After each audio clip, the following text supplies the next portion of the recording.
Hello everyone, and welcome back to another video here on Vatsim 101. Great to have you guys along, and if you're new to the channel, welcome along to you as well. Please don't forget to hit the subscribe button, and also don't forget to click that notification bell so you can be informed of future videos as and when I upload them. And if you do like the video, it would be great if you give us a thumbs up. Really appreciate that.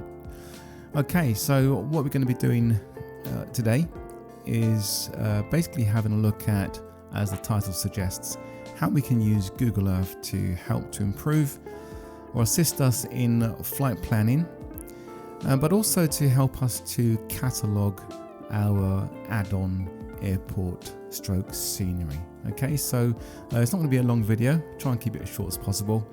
And what we can do now is just go over to the left hand pane, and before we do that, actually just to say that I think many of you do know Google Earth is free. This is the basic version, it's not pro version or anything like that. You can get it just by navigating to Google's main page, and if you do have an account with Google, you'll see your icon, your profile icon on the right hand side, and all the dots next to that. Just click on that, and from the drop down menu just click on Google Earth. Okay, cool. So yeah, just popping over to the left hand side, we've got some icons there, and this fourth one down is the projects icon, so we're going to click on that.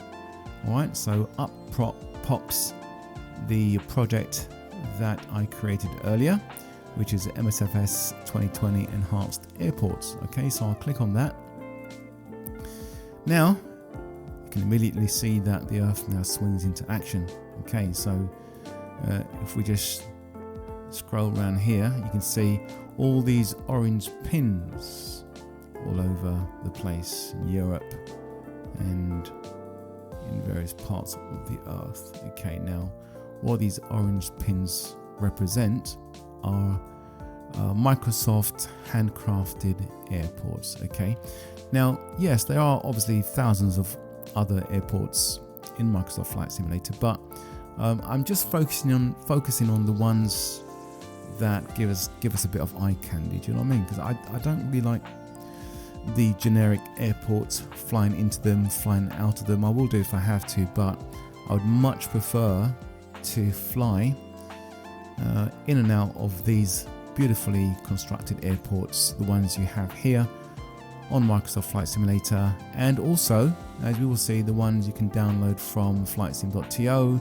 or the ones you can get from Marketplace and Orbex and so on and so forth. Okay, so those are the airports that I like, and I want to actually keep a file of them, and I think using Google Earth has actually helped me to do that. I can visually see which airports are available. Okay, so yeah, so if you just have a look at the left hand side, and if I just open up all these, all right, so what I've done, I've painstakingly done all the donkey work for you and I've actually gone through all of the handcrafted airports in the various editions of Microsoft Flight Simulator, and actually basically put all the information in Google Earth, and that's why it's appearing here. Okay, so yeah, standard edition, you'll have all these. The deluxe edition, you're going to get another 5 more. The same with the premium deluxe, and all of us, we've got treated to a few more handcrafted airports in the World Update 2, World Update 4, and World Update 7. We got another 8 beautifully constructed airports there. So I'm going to make it available in a KML file. Okay, one of these files. So I'm going to basically upload that to flightsim.to, and you'll be able to get all the airports I've got here. Anything beyond that is going to be down to you, because obviously we're going to be choosing different airports, so I can't really actually put anything else. Okay, but we'll come back to the airports shortly. Right, so first things we want to do is just to have a look at the basic flight planning ability of Google Earth. Okay, so we're going to go here and we're going to zoom in. Okay, Now, before we zoom in, all right, too much, if you have a look at the bottom right hand corner, you're probably familiar with this. You've got the Earth here, you can rotate that, and you've got some icons here. All right, now you've got this one here that says 3D. Now, when it actually says 3D, it actually means you're in 2D view, and if it says 2D, then it means you're in the 3D view. Okay, so to actually navigate yourself into those views and around those views, what you can do is press the left shift key, and then with your mouse, just click on your mouse, hold it down, and let's have a look. Sorry, let's go in a bit more. Okay, click on your mouse, hold it down. There we go. I was pressing the wrong key. There we go. Left shift key, and then you click on the mouse, hold it down, and then just basically push it away from you, and then you can pull it towards you, and then it actually tilts the Earth and you're into 3D mode. Okay, just like that. And if you continue to hold down the left shift key with the mouse, you can actually turn the Earth, just rotate it like that. Okay, by dragging from left to right, right to left. Okay, right. And if you take your finger off the left shift key, then you can just move it across with the left mouse button selected. All right. And scroll wheel, you can just actually scroll towards the airport. Okay, now another way to navigate is just by clicking on the scroll wheel, so holding that down, and basically you get the same effect like that. Okay, and you can go up and down, 3D mode, 2D mode, etc, etc. Okay, if you want north up view, then just click on the compass icon, and that will change it back to a north up view automatically. Okay, right, so these are one of the benefits of using Google Earth. All right, even before you boot up MSFS 2020, you can actually just go to your chosen airport destination or arrival, and you can see exactly what you're up against. So if you're going to fly to Stewart Airport, Charlie Zulu Sierra Tango, then you can actually see, hey, look, I'm going to have to do a bit of a cute maneuver here, all right, around these mountains and so on and so forth. Okay, so that's just, yeah, that's pretty handy. All right, and just scrolling right out, let's go to 2D view. All right, so let's just move over a bit, and we're going to go to, where are we? Okay, let's go to Denver International Airport. Okay, and scroll right in, and we can see Denver. Now, this is the pin that I've created, so this is the information that I've created. If you click on the one that comes near it, so, or if you can find it anywhere, it will be there somewhere. Click on this. This is the official description for the airport from Google Earth. Click on that, and up pops this card on the right hand side, and there you can see it says Denver International Airport. So you've got some information about the airport, and just here you've actually got Wikipedia, a direct link. Okay, so I'm going to click on that, right, and now that's actually taken us to Wikipedia.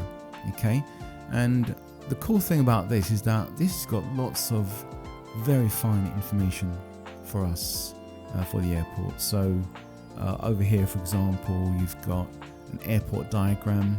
All right, now if we've got Navigraph, then we're going to have all this.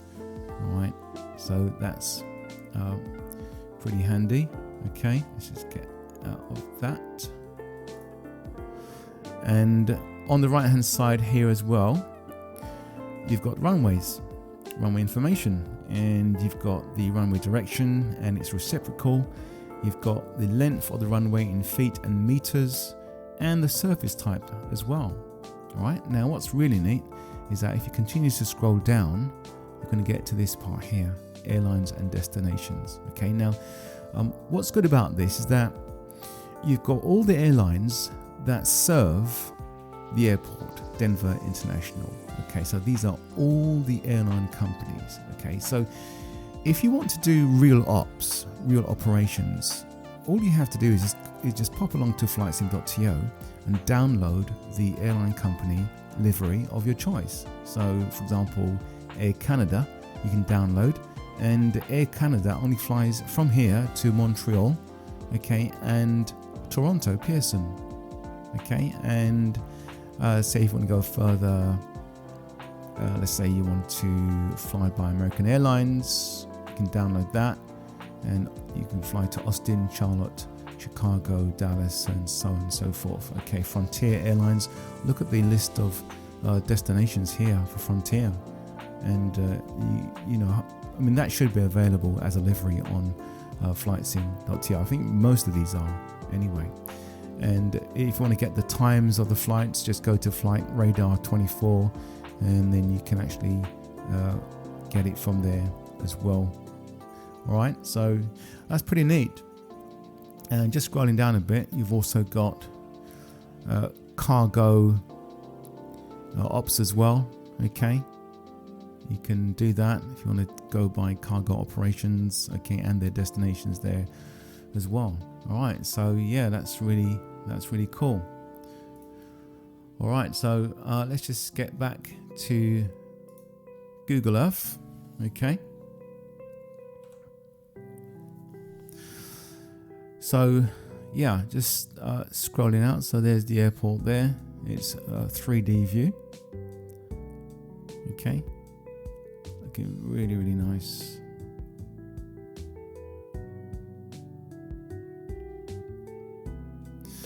Right, okay, so right now another flight planning feature, if you like, of Google Earth is this. So let's just get our north up done again.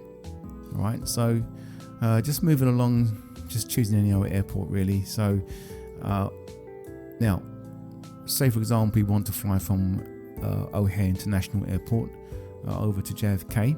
Okay, if we click on the measuring tool on the left hand side up here, then we actually can just hover the crosshair over the O'Hare International Airport pin, click on that once and just drag it over to JFK and click on it again. Okay, and this box appears on the right hand side. Click done, and then you can see that you've got a distance of 642 nautical miles. All right, so from this you can decide, well, yeah, I want to do this flight, and you know, I'll use an Airbus A320 or you know 787, okay, or whatever aircraft you want to use, or you want to do say a shorter flight from Bishop's Toronto Airport. Okay, you can just put it here and see just how far that is, just a mere 268 nautical miles to do that. All right, now if the distance is not measured in nautical miles, which sometimes it isn't, all you have to do is go up here, click down the drop down arrow, and there you can actually select your preferred distance measurement. So you've got meters, kilometers, nautical miles, all right, and even inches and feet. Why on earth you want to use that, I don't know. All right, but it's there. Okay, so yeah, so that basically is very basic flight planning assistance there, and obviously you can see the terrain that you'd actually have to fly over it as well. Okay, cool. So what we're going to do now is head over to flightsim.to, and we're going to see how we can actually just put all these airports into Google Earth. All right, so I'll see you over there in just a moment.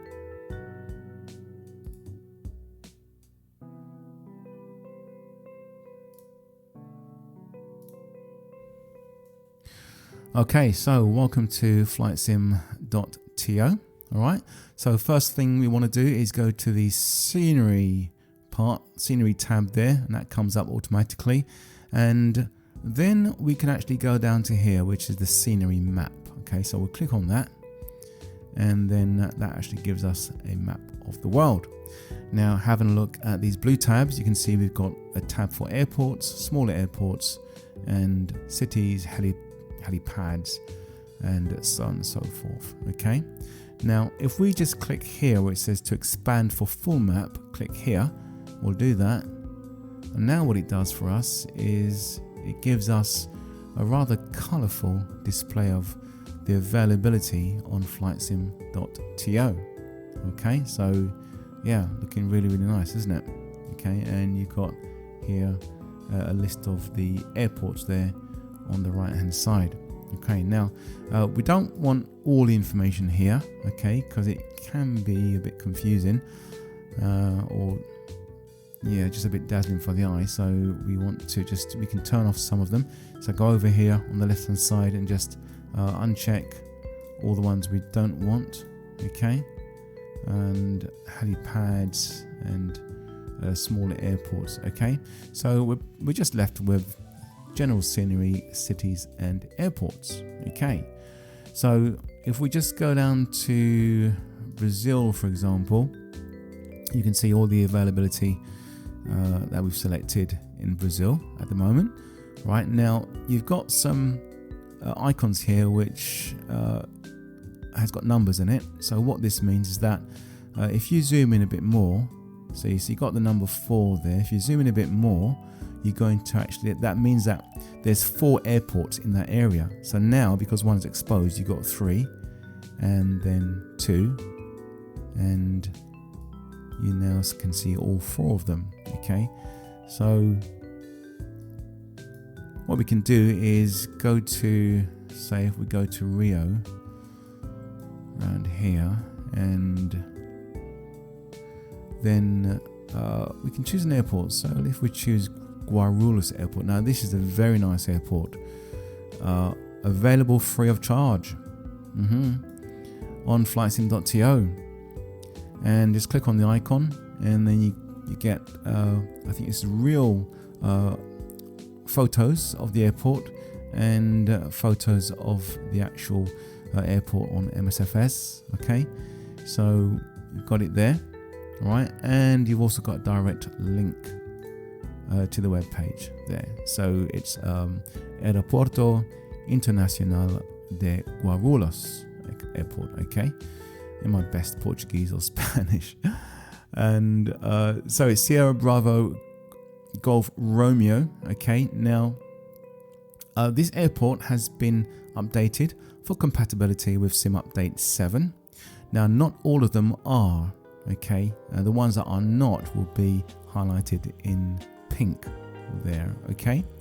So it doesn't mean to say that they won't work in MSFS, all right. It just means that they haven't been checked, if you like, for workability in accord with Sim Update 7. But you know, there's nothing to stop you from downloading it and installing it. Now, I think all of us should know by now that we just drop it into the community folder once you've downloaded it and unpacked it, and then you can actually see if it's working. If it's giving any problems with the sim, just get rid of it. That's all you've got to do, okay, and you'll be back to normal. All right, so yeah, I've actually downloaded quite a few of them that's not been updated yet, and they're working fine. All right, so we're going to focus on this one then. So Sierra Bravo Golf Romeo, okay, International Airport of Guarulhos. Okay, so now to put that in, okay, so it's round about here, isn't it? So what we want to do is go to our left panel, click on search, okay, and you'd actually type this in. So that's typed in already, I think, because I was on it a bit earlier. And so you type in Guarulhos Airport, and then you'll see information for it coming up. So let's actually just show you. So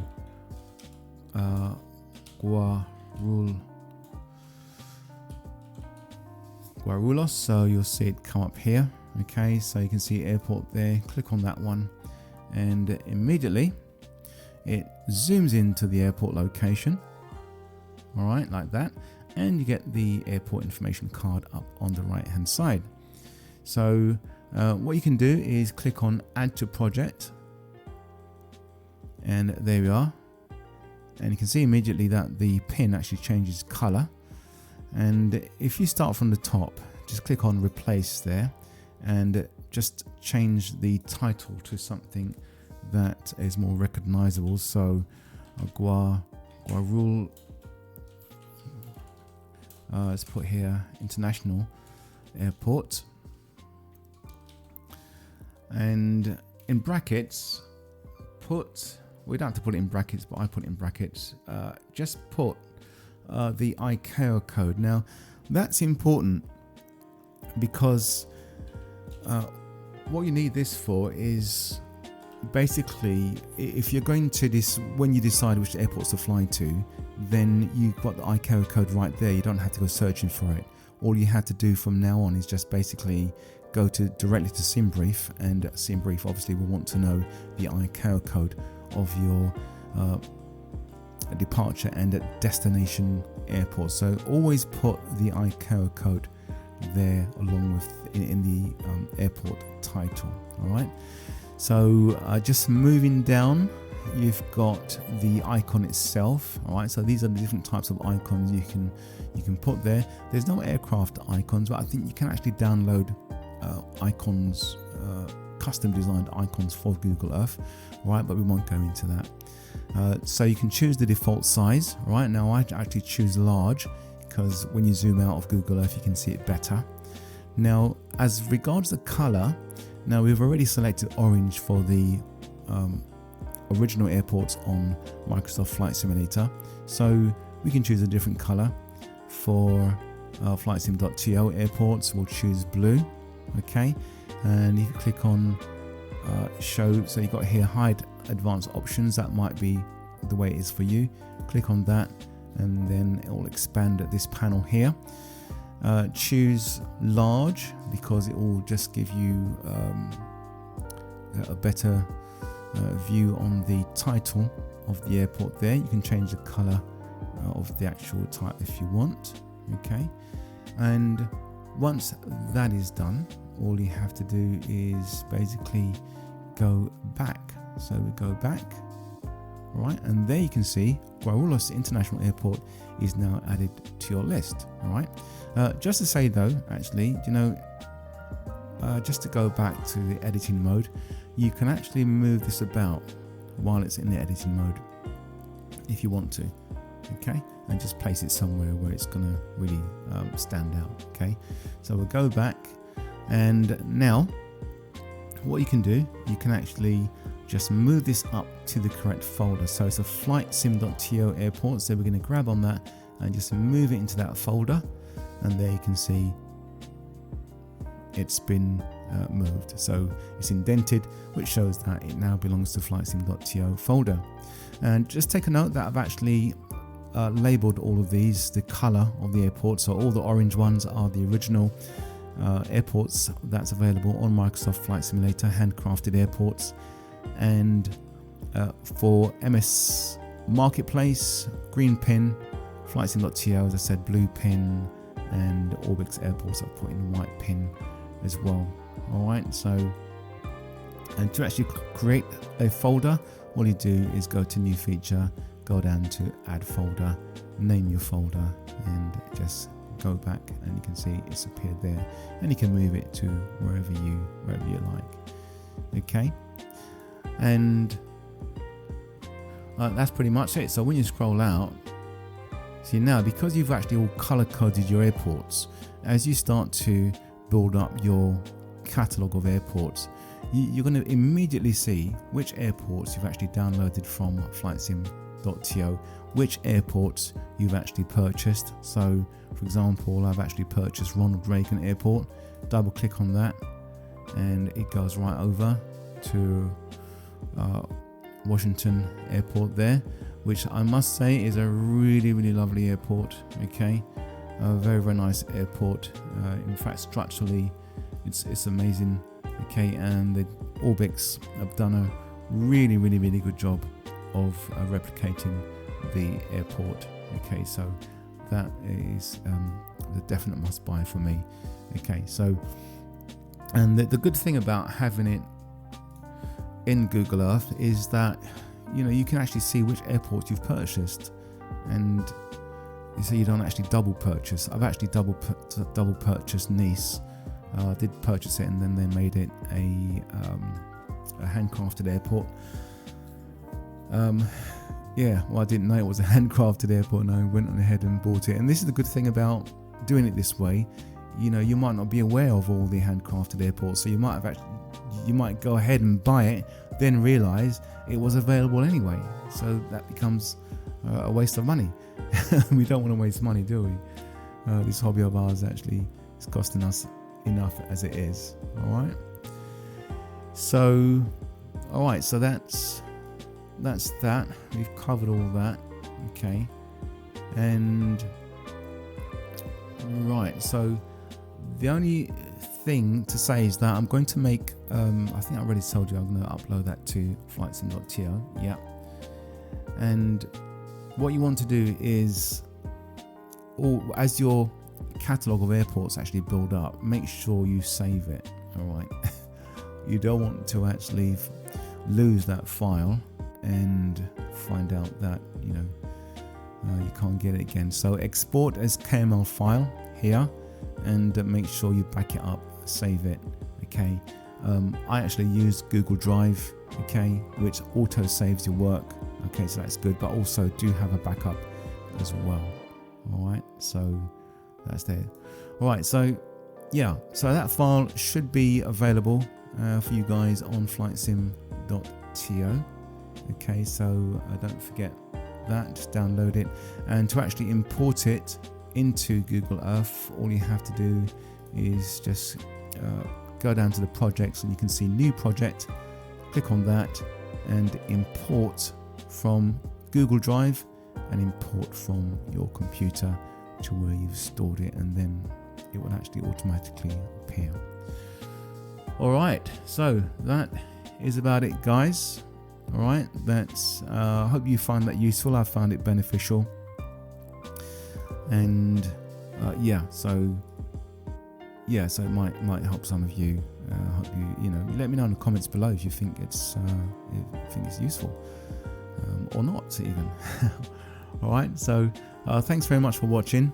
And my flight simulator MSFS is broken at the moment. I'm having massive problems with it because I updated to Windows 11 recently, and tried to install ARG, and that kind of went wrong, and something's happened where the flight sim is crashing to desktop, and it's not even installing.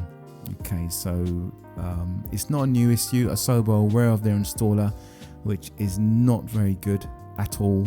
Okay, and there's a few guys out there that's been without MSFS for about 3 weeks and going on, and